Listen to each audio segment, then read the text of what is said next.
যেখানে আমার স্বামী আমাকে শান্তিতে খুশিতে রাখতে পারবে, আমি সেখানেই আনন্দ থাকতে পারবো। ব্যাস এইটু। স্টিকি রাইস হ্যান ত্যান বলে ওকে খাইয়েছি।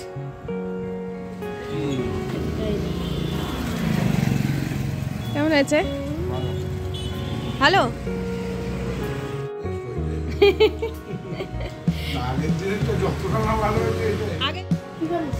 সত্তু কে পরাঠে কবে যে এগুলো ঠিকঠাক করাবে, মানে ঠিকই আছে।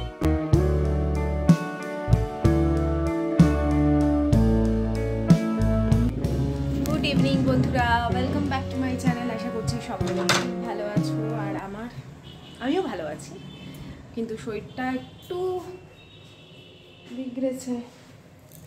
এই ভিডিও করছি, মা দোকানে যাচ্ছে, দাঁড়াও দেখাই। মা দোকানে যাচ্ছে, যাও মা।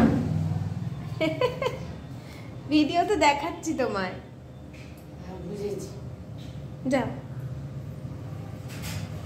আর আমি এখন একটু ছাদে যাব, এই সকালবেলা ঘর মোছার যে লাঠিটা ওটা আনতে যাচ্ছি। সকালে আজকে বেশ রোদ দিয়েছিল না। এক সেকেন্ড, তো আমি কথা বলতে বলতে বেরোচ্ছি, তা মা ভাবছে কে কার সাথে কথা বলছে, তাই আমি মাকে একবার দেখিয়ে দিই। দাঁড়াও, যা ঠান্ডা লেগেছে আমার।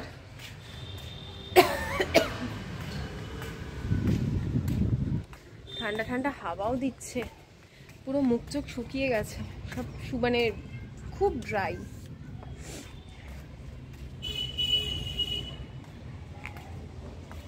প্লাইগুলো নষ্ট হয়ে গেছে। তো এই দেখো, এই কবে যে এগুলো ঠিকঠাক করাবে, মানে ঠিকই আছে, পালিশ করানো, গদি চেঞ্জ করানো, তারপরে শুরু হবে। এখন কিছু বলছি না, সব কিছু ওই যে বলি আজকাল খুব মানি। আগে এগুলো আমি একদম মানতাম না, নজর, তারপরে অনেক কিছু, এঁঠো কাঠা এত মানতাম না, এখন খুব মানি। কারণ নিজে না বড়দের কথা না শুনে দেখেছি, বা অনেকের কথা ধরো কেউ কিছু বারণ করলো, আমি সে কথাটা না শুনে দেখেছি যে একটা সময় তো ছিলামই এগুলো এতকে মানে, কিন্তু হয় ভীষণ ভীষণ ভুক্তভোগী, ভীষণ। এ যতই বলুক সুপারস্টিশিয়াস, আমি তো একেবারেই সুপারস্টিশিয়াস না। কারণ যে জিনিস আমার মধ্যে হাবি হয় মানে যে জিনিসটা আমাকে বেশি করে বাধা দেয়, এইটা করতে হবে ওইটা করতে, ওই জিনিসগুলো আমি সত্যিই করি না। আমি ঠাকুরের নাম নিয়ে জিনিসটাকে বলি, ঠাকুর যদি এতে আমার মানে অমঙ্গল হয় তুমি ক্ষমা করো, কিন্তু এই জিনিসটা আমাকে মনের মধ্যে ডাউট তৈরি করছে, তো আমি সেই ডাউটটাকে কখনোই প্রশ্রয় দিই না। আর আমার কাছে ভক্তিটাই আসল। যাই হোক, আর সকাল থেকে না আমি বিশ্বাস করো শুয়েছিলাম, তোমাদের সাথে ব্লগটা আমি এখন থেকে শুরু করলেও কিছু কিছু জিনিস ব্রেকফাস্টটা শেয়ার করে রেখেছি, তারপরে যে ফ্রাই হবে ফিশ ফিঙ্গার, ফিশ ফ্রাই, সেগুলোর ম্যারিনেশনটা শেয়ার করে রেখেছি। বাকি অংশটা আমি পরে দেখাচ্ছি তোমাদের সাথে। মানে এখনও দুপুরবেলা তো আজকে শুইও নি, শুলেই আমার শরীরটা আরও বেশি করে খারাপ লাগে। তো ওই জন্য ভাবলাম যে না, শোবো না, বিছানাপত্র সব টান করলাম, ঝাড়লাম, ওই ঘরের বিছানার ওপর জামা কাপড় ছিল সেগুলো পরিষ্কার করলাম। খালি ইচ্ছে করছে না বাসনটা ধুতে, বাসন ধুতে গেলেই মনে হচ্ছে জল ঘাটতে হবে, তাই। তো হ্যাঁ, এটা ঠিকই যে মানে নতুনত্ব তো কিছু লাইফে মানুষের চলতেই থাকে, হয় আমাদেরও নতুনত্ব লাইফে কিছু না কিছু থাকবেই, সেগুলো ভিডিওতে যখন হবে তখনই দেখাবো। তাই জন্য তোমরাই বলেছো পায়েল সব কথা যতক্ষণ না হচ্ছে আগে থেকে বলবেন। আবার ইচ্ছে করে, কারণ তোমরা আমাকে দূর থেকে দেখলেও তোমরা খুশি হও সব কিছু, যে পায়েল দেখেছো তোমরা যে পায়েল একটুখানির মধ্যেও গুছিয়ে থাকতে জানে। এমন নয় যে তাকে প্রচুর বড় কিছু থাকতে মানে থাকলেই সে আনন্দে থাকবে। পায়েল ছোট জিনিসের মধ্যেও যেমন আনন্দে ছিল, বড় হলেও আনন্দে থাকবে। যেখানে আমার স্বামী আমাকে শান্তিতে খুশিতে রাখতে পারবে, আমি সেখানেই আনন্দে থাকতে পারবো। ব্যাস এইটুকুই, কোনো ডিমান্ড নেই আমার। আমি খালি সুখ শান্তিটা চাই, আমার মনে হয় সেটাই সবার কাম্য, সবাই যেন ভালো থাকে, শান্তিতে থাকে। এখন আয়ুষ্মান গেছে খেলতে, এখন না অনেকক্ষণ গেছে, ও বেরিয়েছে 3:30-র সময়। আজকে ওদের স্যাটারডে সানডে ম্যাচ থাকে। স্যাটারডে সাধারণত ও খেলে না, স্যাটারডে খেলতে পারে না, তার কারণ হচ্ছে ওর পড়া থাকে 5টা থেকে, তো ওই জন্য ও স্যাটারডে খেলতে যেতে পারে না। আজকে গেছে, যেহেতু গতকাল স্যার ক্লাস নিয়ে নিয়েছে, তাই ও আজকে খেলতে গেছে। আর ওর তো ঠান্ডা লেগেই ছিল, সেখান থেকে আমার হয়েছে, নাক চোখ থেকে প্রচণ্ড জল বেরোচ্ছে। সংসারটা এই যে সকাল থেকে শুয়ে বসেছিলাম না, মানে সংসারটা ঝালু নোংরা, এখনও তো ওর ব্যাগ থেকে বইপত্র। আয়ুষ্মান আসুক, আয়ুষ্মান এলে দেখি আজকে জানো কি খাবার করেছি। আশিস তো দুপুরে খাইনি, গোবিন্দভোগ চাল দিয়ে একটুখানি পোলাও বসিয়ে দিয়েছিলাম, ওইটাই ওকে খেতে দিয়েছি, আমিও তাই খেয়েছি। স্টিকি রাইস হ্যান ত্যান বলে ওকে খাইয়েছি। মানে কি বলবো, কি যে করি শরীর খারাপ হলে। তারপরে ভাবলাম না, আমি আর এইভাবে মানে যত নিজেকে আরাম দেব তত শরীর আরাম দেবে। সেই শাহরুখ খানের একটা ডায়লগ দেখলাম যে অলসতা বা আরাম করতে চাওয়া, অলসতা বা আরাম করতে চাওয়া হচ্ছে এক ধরনের রোগ, মানে ডিজিজ আর কি বলতে চাইছে। দেখবে এটা মাঝে মাঝে আমাদের ধরে, কিন্তু আমার তো মাঝে মধ্যে ধরে, মানে শুয়ে থাকি, ধুর কিছু করতে হবে না, কেন আমাকেই করতে হবে, সবাই কি সুন্দর আছে আর আমাকে কেন করতে হবে, আমাকে ধরে এই জিনিসগুলো। তো যাই হোক, চলো তোমরা দেখে নাও ব্রেকফাস্টে কি বানিয়েছিলাম আজকে। দুটো ভালো ভালো রেসিপি, দুটো না আজকে অনেকগুলো আমি রেসিপি বানিয়েছিলাম জানো, কিন্তু তার মধ্যে দুটো রেসিপি শেয়ার করব। মানে এত শরীর খারাপ নিয়েও আমার রান্না করতে ভালো লাগে। আমি বলি না যে কাজটা আমার করতে ভালো লাগে, সেই কাজটা যখন করি তখন নিজে থেকেই আমার শরীরে কাজ করার যে একটা আগ্রহ, এনার্জি, সেটা চলে আসে। আমার মনে হয় এটা প্রত্যেকটা মানুষের।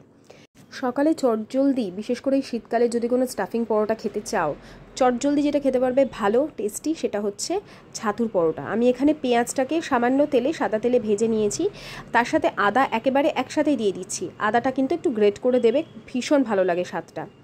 তো এটাকে একটু ভালো করে ভাজা ভাজা মতন করে নিচ্ছি। এর সাথে তোমরা আচারের তেল দিতে পারো, আমি কিন্তু আচারের তেলটা স্কিপ করেছি। কেসে গেছে এটা।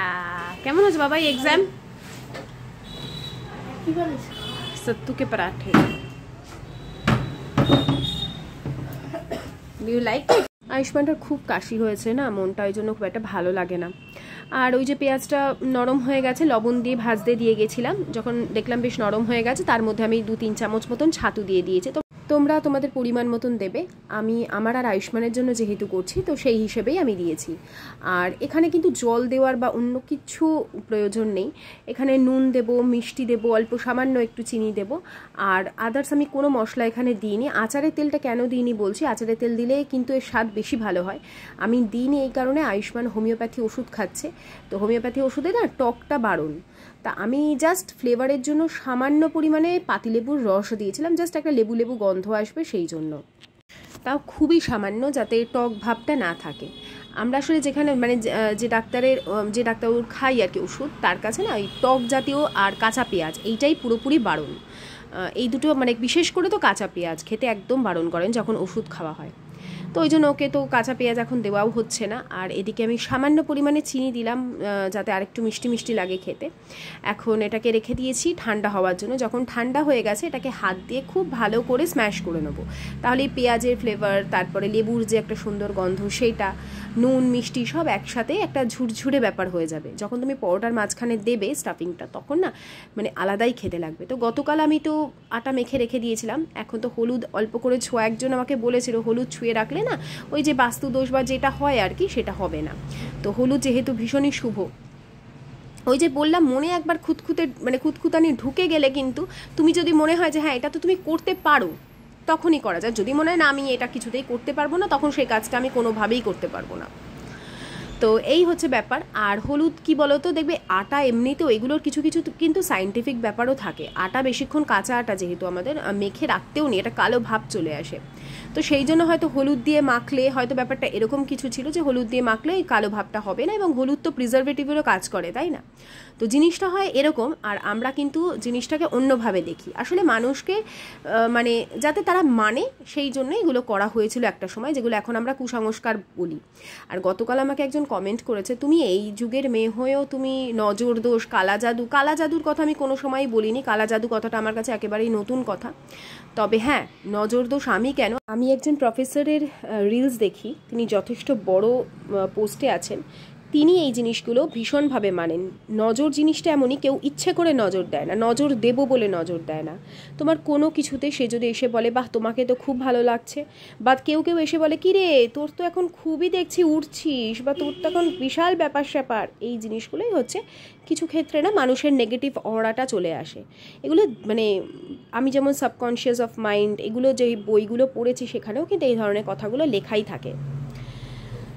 যাই হোক, এখন আমি তোমাদের সাথে আমার লাইফের বিভিন্ন জিনিসগুলো শেয়ার করি বলে কথাগুলো ওঠে। আমরা বাচ্চাদের কালো টিকা পরাই না, পায়ের তলায় কালো টিকা দিই না, এই জন্যই তো দিই, তার তো কোনো ভ্যালিড রিজন ছিল না। যদিও একসময় যখন আমার শাশুড়ি বলতেগুলো করতে আমি তখন খুব রেগে যেতাম, এইসব ডাক্তার দিতে বারণ করেছে, কিন্তু পরে দিয়েওছি। যাই হোক, হয়ে গেছে। তোমরা দেখে নাও আমি কীভাবে স্টাফিংটা দিই ভেতরে, যাতে একটু ফেটে না যায়। আর আটা একটা লিমিটেড পরিমাণে মাখা ছিল তো সেই জন্য মানে ভেতরে দিয়ে না কিছু জায়গা আবার ফেটে যখন যাচ্ছিলো আমি আবার ওটাকে চেপে চেপে কিন্তু ঠিক করে দিয়েছি। তবে একটা কথা বলবো, ছাতুর পরোটা কিন্তু প্রত্যেকটা ফোলে।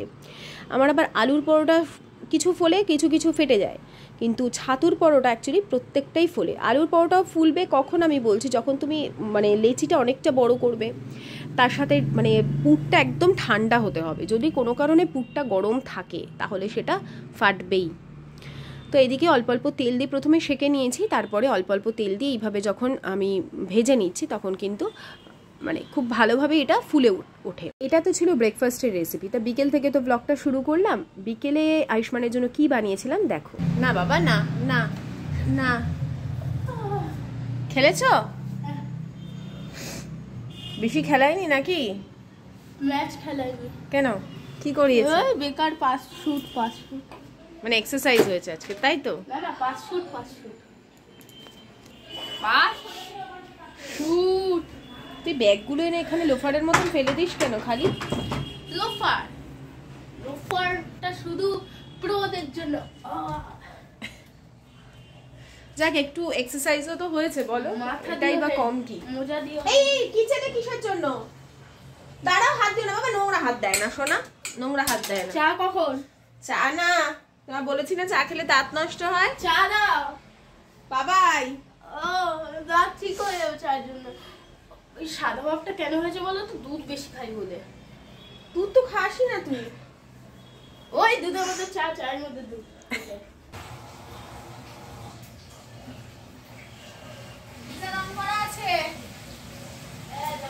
অফ করে দিচ্ছি, ভালো করে হাত মুখ সাবান দিয়ে ধোবে। এখন আয়ুষ্মানের জন্য একটু টিফিন বানাবো, কি করছি সেটা তোমাদের বলবো।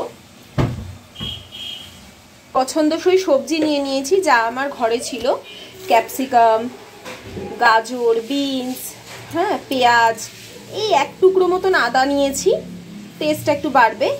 অল্প একটু ছিল বিটে কালারটা ভালো আসে, তাই সব দিয়ে এটাকে ভালো করে চপ করব। আপ্পে বানাবো, হেলদিও হবে আর টেস্টি তো হবেই। কিন্তু আজকে আপ্পেটা কি দিয়ে বানাচ্ছি সেটা তোমাদের দেখাই। এখানে আমি সুজি আর টক দই কিছুক্ষণের জন্য ফেটিয়ে রেখেছিলাম। সুজিটা বেশ দেখো এখানে মানে ঘন হয়ে গেছে। হ্যাঁ, আরও একটু জল মিশিয়ে আমি সবজিগুলো অ্যাড করব, তারপর তোমাদের সাথে শেয়ার করছি কিভাবে আমি আপ্পেটা বানাবো।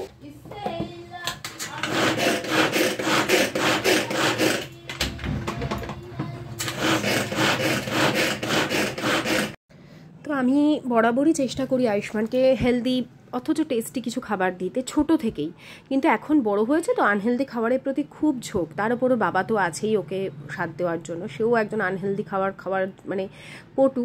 অ্যাকচুয়ালি আমরা সবাই ভালোবাসি, যে জিনিসটা আনহেলদি হয় না সেটা কিন্তু খেতে বেশি ভালো লাগে। তবুও এই জিনিসগুলোকেই আমরা নানাভাবে আর কি ব্যবহার করে চেষ্টা করি ভালো করতে। তো এখানে কিছুটা নুন দিয়েছি, কিছুটা চিনি দিয়েছি। এমনি বিট আর গাজর যথেষ্ট মিষ্টি, কিন্তু তাই একটু ব্যালেন্স করবার জন্য অল্প সামান্য 2-4 দানা চিনি দিয়েছি। আর একদম 1 চিমটে দিয়েছি বেকিং সোডা। অ্যাকচুয়ালি বেকিং পাউডারটা খুঁজে পাচ্ছিলাম না, বেকিং পাউডারও দেওয়া যায়। জাস্ট 1 চিমটে বেকিং সোডা দিয়েছি, একটু ফ্লাফিটা বেশি হয়। যদিও আপ্পে প্যানের মতো এমনি জিনিসগুলো বেশ বলসের মতন তৈরি হয়ে যায়, আর এই আপ্পেটা না একদম সফট হয়। এরপরে বা যখন আমি সুজি দিয়ে করব, এবার তো আমি সুজিটা পেস্ট করে নিইনি, কিন্তু এরপরে ভেবেছি টক দই আর সুজি যখন মাখিয়ে রেখে দেবো, এবারে সুজিটা আমি পেস্ট করে নেবো একটু, মানে যাতে জিনিসটা আরও একটু পাতলা হয়। তো অল্প অল্প করে তেল দিয়ে চারিদিকটা ব্রাশ করে দেবো, খুব সামান্য তেলে, অথচ খুব টেস্টি একটা খাবার তৈরি হয়। যে কোনো সবজি দিয়ে, শুধু যে সুজি নয়, এর সাথে ওটস দিতে পারো, ওটসের গুঁড়ো। আমি তো খুবই ওটসের গুঁড়ো দিয়ে বানিয়ে তোমাদের সাথে বহুবার রেসিপি শেয়ার করেছি। তো আপের মধ্যে এবার প্যানের মধ্যে আমি কিছুটা সর্ষে দিয়ে দিলাম, সর্ষে দানা দিয়ে এখন এগুলোকে একটা একটা করে বসিয়ে দেবো। অ্যাকচুয়ালি বিভিন্ন ছোট ছোট রিলস আসে জানো তো রান্নার, তার মধ্যে কিন্তু এই জিনিসগুলো, এইগুলো কিন্তু আমি আগেও শেয়ার করেছি, এই সেম রেসিপি তোমাদের সাথে শেয়ার করেছি, তখন ওটসের গুঁড়ো মিশিয়েছিলাম। কিন্তু তারপরে অনেক সময় বন্ধ থাকে না, তারপর যখন রিলসগুলো দেখতে থাকি তখন মনে আজকে আয়ুষ্মানকে এটা করে দিই। সেই জন্যই আমিও আমার ব্লগে কিন্তু এই চ্যানেল, মানে আমার চ্যানেলে তোমাদের জন্য শেয়ার করি, যে আমার রেসিপিগুলো দেখলে তোমাদেরও একটা আইডিয়া আসবে। এই জাস্ট আদান প্রদান, আর কিছুই নয়। তো ছোট ছোট জিনিসগুলো তোমাদের সাথে শেয়ার করলে আমি জানি অনেক মানুষের অন্তত উপকার হবে। তো এখন ওদিকে বসিয়ে দিয়েছি, তার সাথে হবে সন্ধেবেলার চা। কারণ মানে এখন তো শীতকাল, তার উপর লেগেছে আমার আর আমার ছেলের দুজনেরই চূড়ান্ত ঠান্ডা। তো ভালো করে একদম কড়া করে চা, একটু দুধ বেশি করে দিয়ে, এর স্বাদ না নিলে মানে কি বলবো, এই সিজনটারই কোনো স্বাদ নেওয়া হবে না। তো আমি দেখছিলাম আমার আর তর্স হয়েছে না যে তাড়াতাড়ি উঠছে না কেন। তো ওপর দিকটা একটু নরম নরম আছে, যতক্ষণ না তুলে দেবো। এটা কিন্তু খুব সফট হয়, হ্যাঁ, স্পঞ্জি হয় না। ওটসেরটা যেমন স্পঞ্জি হয়, ওই জন্য এর পরের বার যখন আমি করব, আমি সুজিটা আরেকটু গুঁড়ো করে নেব। তো এদিকে চা বসিয়ে দিয়েছি, আগে দুধটা গরম করতে বসিয়ে দিলাম, চা বসিয়ে দিয়েছি। আর আয়ুষ্মানকে মাত্র 3টে দিয়েছি, কারণ ও বললাম আমি তো চা খাবো, আমি এসে আবার খাবো। তো 3টে দিয়েছি, আর কিছু তুলে রেখেছি, আশিস এসে খাবে। ও দুপুরবেলা আজকে ভাত খায়নি, তো ওর জন্য কিছু কিছু খাবার আমি তুলে রেখেছি, সেগুলো তোমাদের দেখাবো যে ওকে আমি কি খেতে দেবো ফিরলে। বাইরে ওই উল্টোপাল্টা চা এই সমস্তই খেয়েছে সারা দুপুর ধরে, তো ওই জন্য কিছু খাবার ঘরোয়া এগুলো করে রাখলাম দুজনের জন্যই। তো আশিস তো এখন যাবে আয়ুষ্মানকে পড়তে দিতে, ওর জন্য দুটো। হ্যাঁ, আমি ম্যামকে পাঠিয়ে দিয়েছিলাম। হ্যাঁ হ্যাঁ, চল আয় বাবা, লক্ষ্মী ছেলে হয়ে পড়াশোনা করবে। হ্যাঁ শোনা, মন দিয়ে। কি বললাম বলো?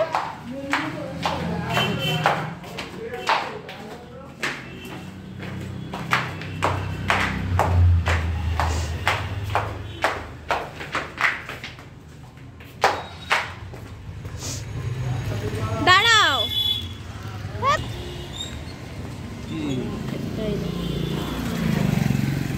কেমন আছে? ভালো। দাদাকে একটা দি, বলো কেমন আছে? হেভি টেস্ট হয়েছে। আগের দিন এটা চাল ডালের ছিল, এইটা হচ্ছে সুজির, সুজি আর সব সবজি দিয়ে। দুটো দিল, আমি কিছু বুঝতেই পারি। হ্যাঁ, হেভি টেস্ট।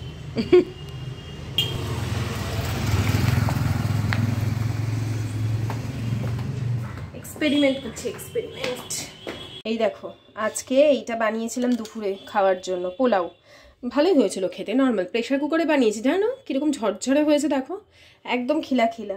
অল্পই আছে, মানে আমার আর আয়ুষ্মানেরই করেছিলাম, আর আমি না একদম অল্প খেয়েছি দুপুরবেলা, তো ওই জন্য রয়ে গেছে। আশিস এসছে, ওকে কয়েকটা আপে দিলাম, তখন একটা মুখে তো দিয়ে এলাম, দেখলে আবার দিয়ে এলাম। আর আয়ুষ্মানের জন্য আরও দুটো রেখে দিয়েছি, আমি খাইনি, আমি পুরো চায়ের ওপর আছি, কি বলবো আর।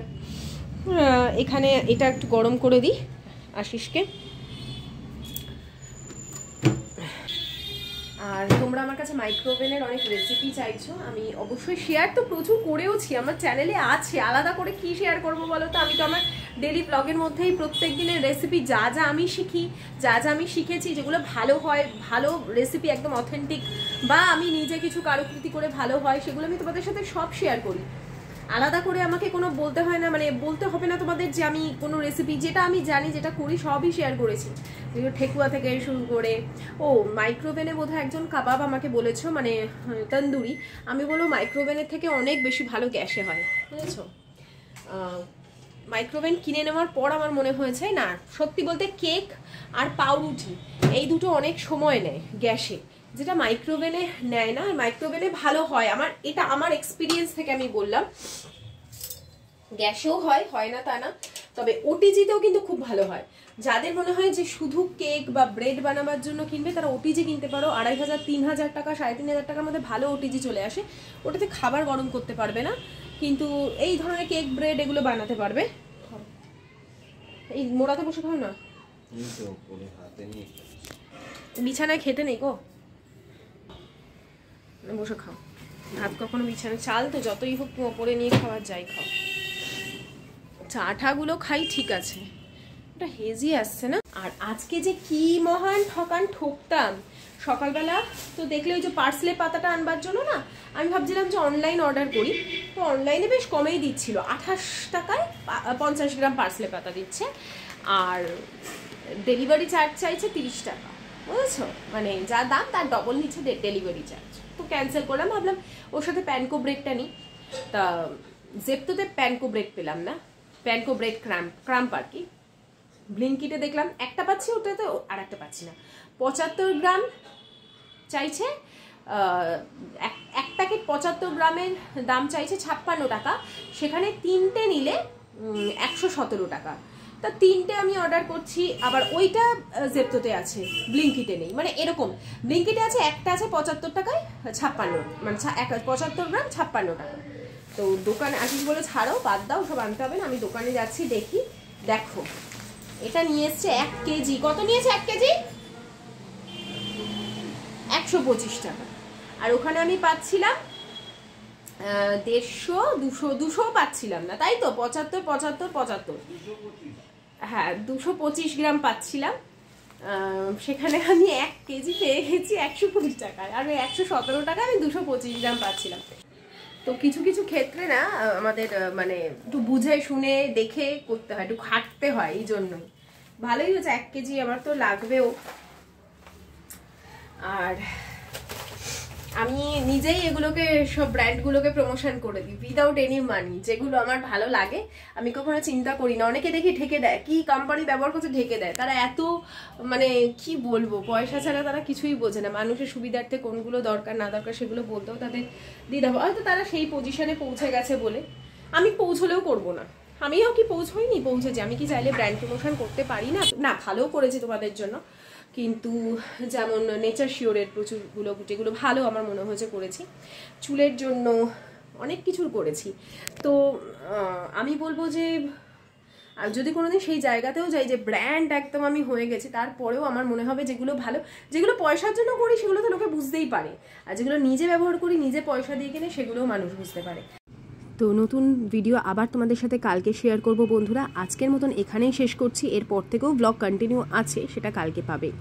আজকের মতন বিদায় নিচ্ছি, টাটা, বাই বাই, সায়োনারা।